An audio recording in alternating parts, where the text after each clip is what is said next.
What's up, guys? Welcome to the Pitt Game Day postgame. I'm Mason Pesky, your host. Tonight, the Panthers fell short against the Virginia Cavaliers, losing by a final score of 24-19. This one was definitely a disappointment, that's for sure. I mean, last week, obviously, as we all know, was not pretty, but this loss makes that one look normal. I feel that we have to do a deep dive and not just discuss this game, but discuss the season as a whole and what people predicted this team to be earlier this season. But first, we do have to discuss this game because it was kind of insane. First off, obviously, it was ridiculous that the referees wouldn't be right up on a play when it's about to occur. I mean, the first time Virginia did that, and I know it's easy to say this in hindsight, but the first time Virginia did it, they just did something blah or vanilla and snuck it up the middle. And we supposedly stopped them. And the referees were not there. So they got to redo it, and they got lucky. And they tried a trickery. Like, not like a legit trickery. Like, they just hit it off to the outside and he got the first down. And that's how Virginia got 4 more points and effectively ended it. It was disappointing to see the referees, but that was bad. That was weird and that was bad. But that's not the reason we lost. That is a reason on a reason. If you had to ask me to provide 100 reasons to why we lost, that would be reason 99. We didn't even score any points there at the end. Yes, a field goal is easier to get than a touchdown, and I think we're playing more conservative. If we only have to get free and we have more time, so I definitely think we're playing more conservative. Maybe it would have led to a field goal and a different outcome. However, we can't speculate. Regardless of if that call would have went our way or not, there's some other issues that we need to talk about. This one is a big issue. It plagued this team watching that game tonight, I felt like I was watching a game from 2023. I really did. There were a million injuries, which is pathetic. Now, granted, I think they're legitimately getting injured, which sucks. But it wasn't as common. It seemed like it was more common than not last year. Our players were getting hurt. This year, it wasn't the case until tonight. Obviously, Branson's out for the year, which is unfortunate, but it just felt like a lot of players got hurt tonight, unfortunately. I don't know why, it just did, and that sucks. Hope they're better, though. Obviously, Eli was hurt. I mean, I hope and pray to God it's not a concussion. It's very possible, unfortunately, it is. But I don't think so. I don't think it is. So, yeah. Anyway, though, back to some other stuff.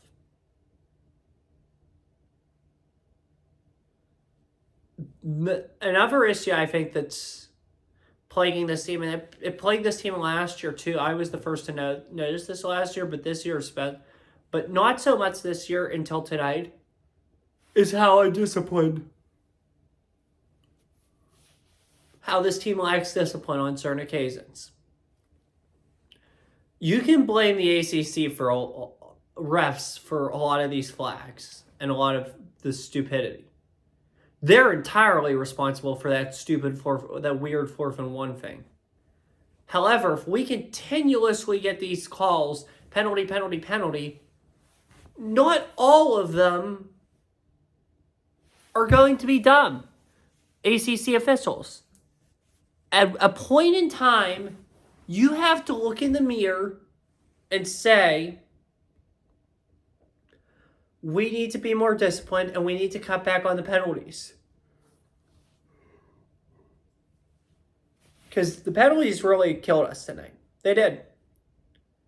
They destroyed us. I mean, we would have got that 2-point conversion if not for the penalties. The message I want to send to the team, the message I think every team should gain. These are your teammates. Play for them.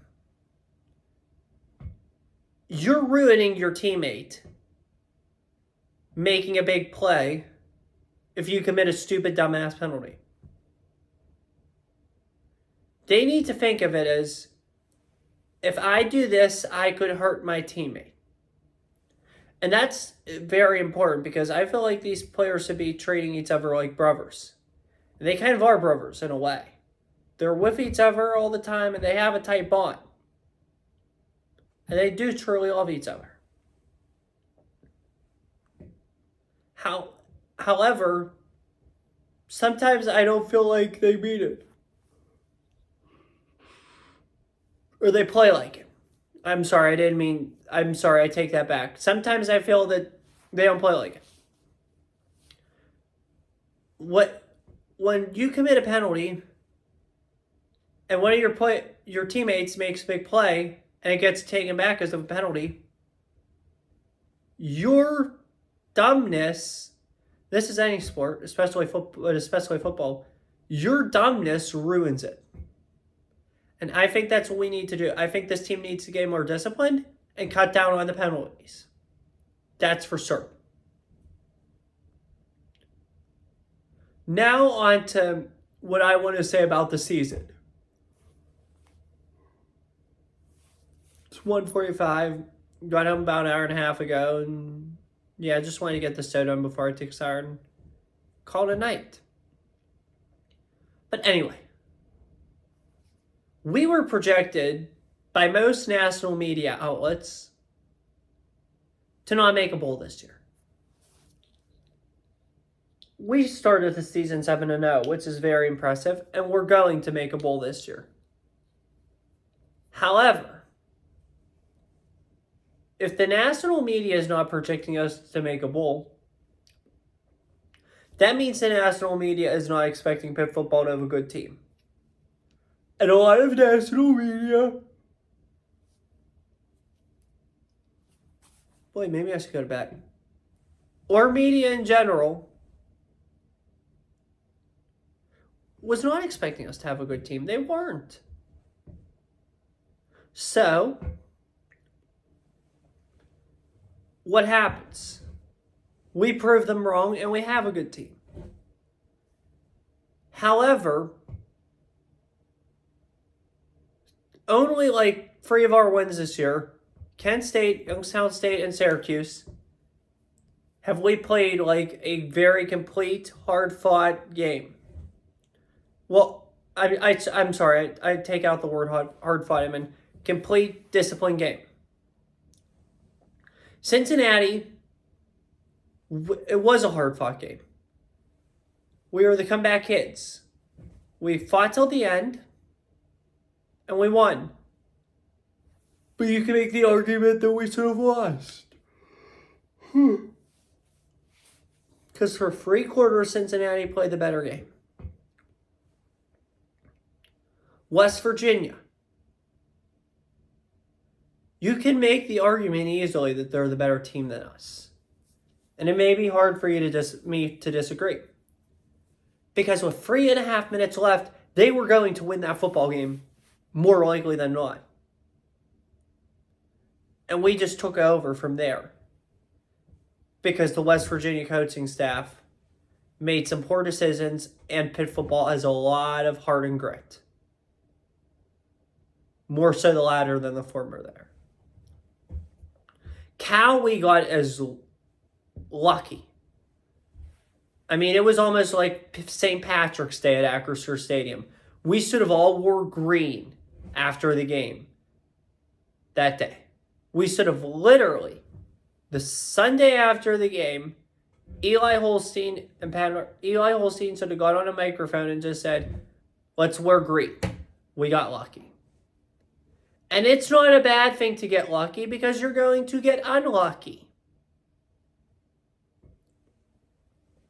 Sure, the defense played well that game, but I mean, it wasn't perfect. We got lucky. Very. SMU was just a meltdown. It was a complete total joke. Nothing went right. And then tonight was just horrible. Tonight was the worst game of the year. I mean, SMU, I mean, I can forgive you for that one. It's a great football team, and it is good. It's a special team. So, I mean, you could definitely make the argument that this team's record is better than it should be. Because it probably is. I mean, think about it. If you lose to WVU, Cincy, and Cal, you're sitting at 4-5 right now, which is horrible. You'd probably be not bowl eligible. You'd probably finish 5-7. So yeah, maybe we are lucky to be in a bowl game, but most college football teams are. When you look at this, now let's put Pitt football into perspective. When you look at the whole country, I've noticed this a lot. There's not many like truly elite football teams. A lot of teams in bowl games this year are going to be your 6-6s and your 7-5s. And it looks like BYU might fall to Utah tonight.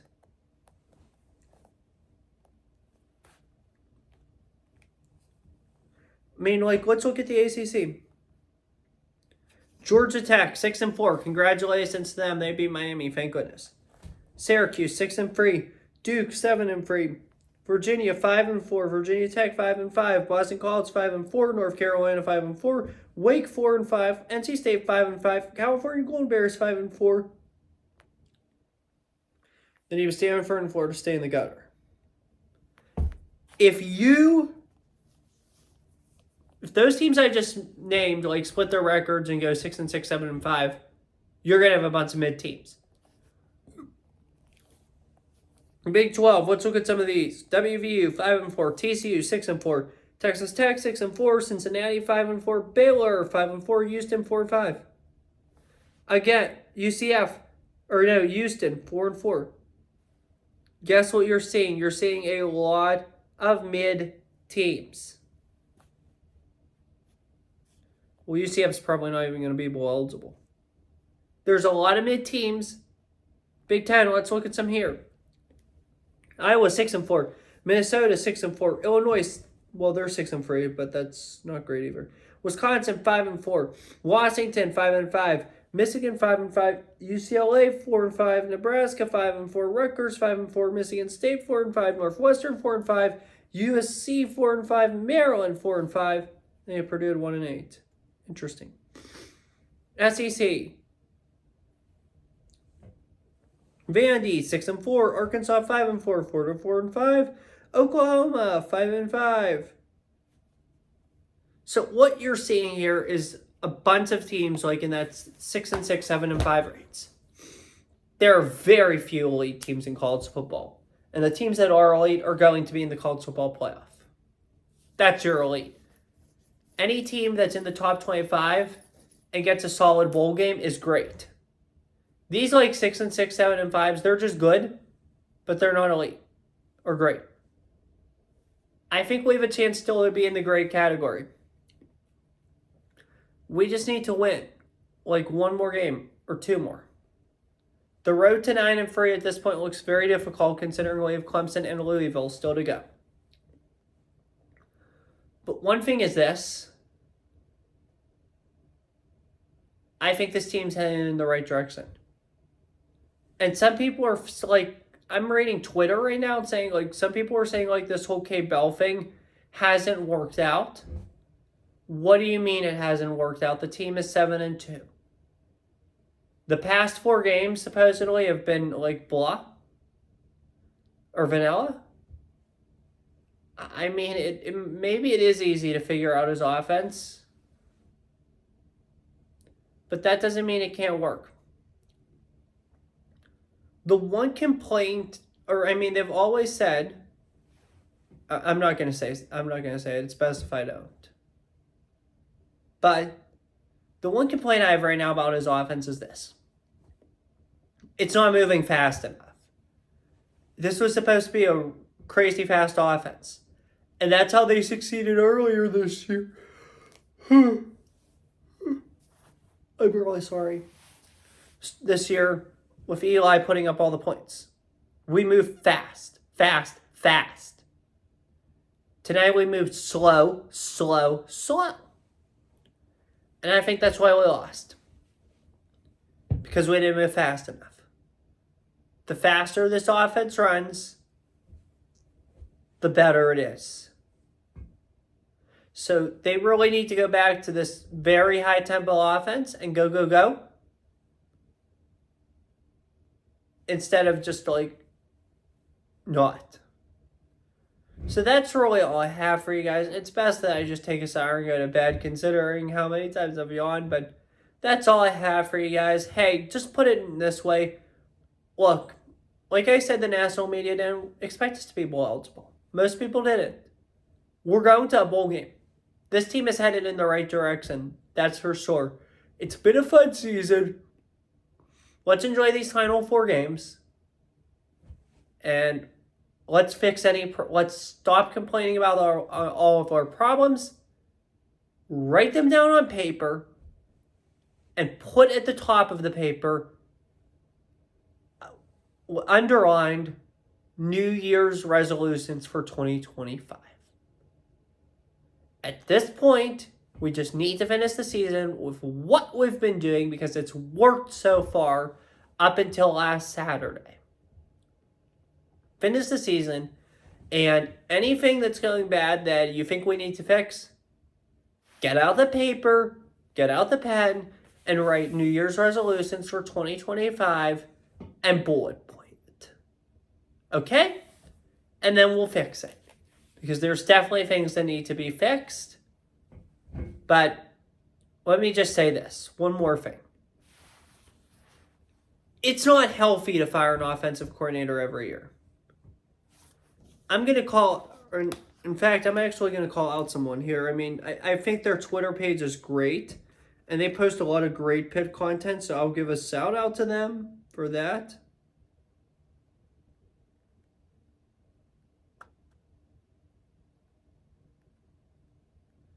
Oh, this is funny. This guy's name is Nate Black. This is from the Loyal Sons Twitter account. This guy's name is Nate Black. He is the director of ticket operations at West Virginia University. If you could see there. And this is from the Virginia play, like the 4th down play. This is an article about it. Even the game officials contributed. In the 4th quarter, with 6 minutes, 6 seconds left in the game, Pitt appeared to stop Virginia on 4th down at the Panthers' 24. But the play was nullified when referee Nate Black ruled the officials were not in possession. That's funny. That's actually pretty funny. So, yeah. Anyway, let's look at this. This is Dream Backfield. They're very, very good Pitt page, and I think they do a good job. They do a really good job.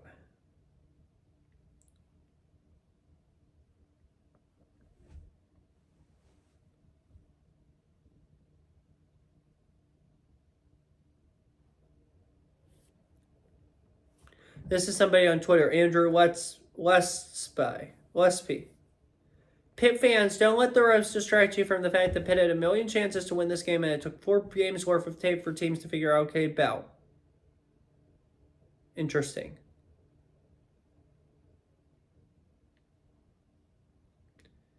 And this is their dreambackfield.com. Should the Bell experiment end? He's clearly not working out. It was fun while it lasted. He's not up for this level of football. Give Nardog credit for giving the kid a chance, but it's DLA. The offense is dog shit.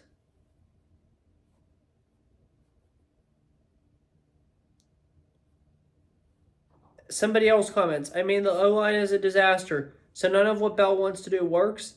They respond, you mean screen passes? Yeah, it's a massive loss of creativity, LOL. Somebody else, the talent is subpar and there's more depth. No defending Cade, more like what the F can you expect? Front of a screen.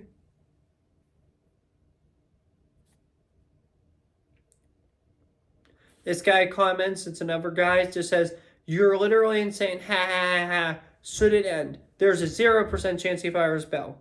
They respond. He gave Bell a shot. It didn't work, move on. The offense is not much better than Frank the last month. You can pretend it is, but it's not. Nobody cares about the early season.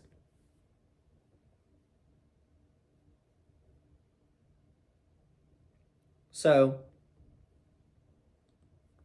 that's definitely interesting.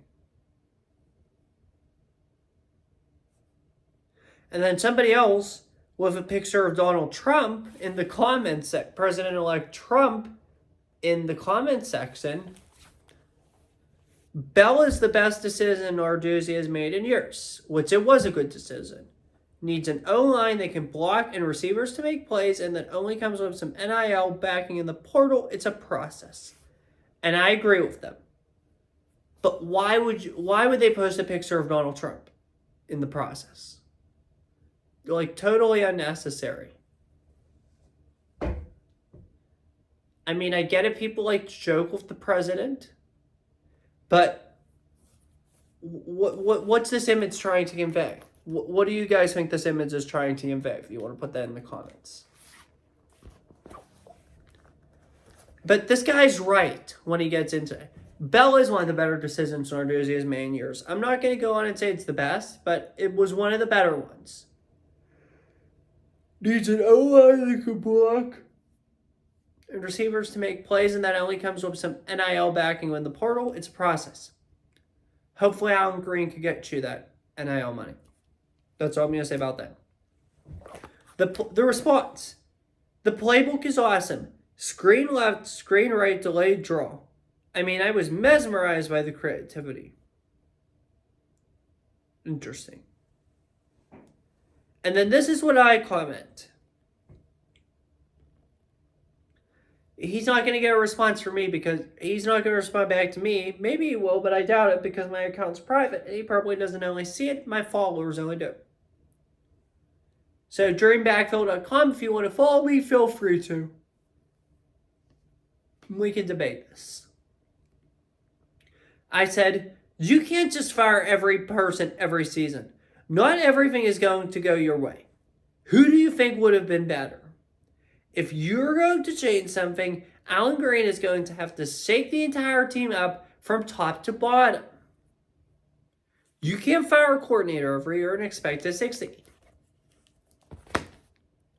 So unless Alan Green decides to make a decision overnight and shake everything up, which I doubt he does, and I hope he does not, nothing major is going to change. I mean, it's not worth it. Keep Cade Bell around. Keep Eli Holstein around. They've proven they can be successful. They're young. They're new. They're learning. Give them the chance. Enough is enough with this firing people every year. I have had it with it.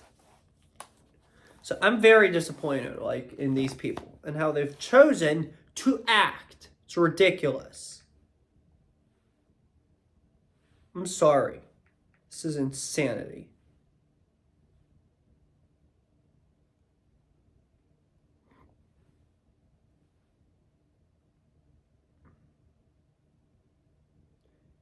Yeah, nobody is happy about Cade Bell because of his offense being figured out quickly. Interesting.